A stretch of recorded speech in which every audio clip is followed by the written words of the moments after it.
Walang naganap na pagpapalit ng liderato sa Senado kahapon May 25. Sa kabila ito ng pagnanais ng minorya na gawing Senate President si Senator Sherwin Gatchalian, ayon kay Senator Juan Miguel Mig Zubiri na miyembro ng Senate Minority. Bagamat bigo pa rin silang makabuo ng kinakailangang bilang para mapalitan ang Senate leadership, hindi natitigil ang pakikipag-usap nila sa iba nilang kasamahan na nasa mayorya. Hindi kayo doon tanungin kung may numero.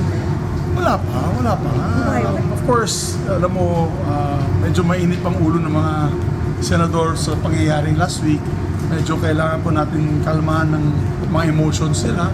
Tapos mag-uusap-usap po kami. Pero so far, we're still talking to several individuals and hopefully magkakaroon kami ng coalition. So we'll see. Tumanggi muna ang senador na pangalanan o banggitin sino ang kanilang kinakausap na lumipat sa kanilang panig. Gayunpaman, gaya ng ibang miyembro ng Senate Minority, buo ang tiwala ni Senator Zubiri kay Senator Gatchalian para pumalit bilang pinuno ng mataas na kapulungan ng Kongreso. Senator Win is the most acceptable candidate to all of us kasi maganda naman yung handling niya sa finance chairmanship niya pagka head ng finance committee.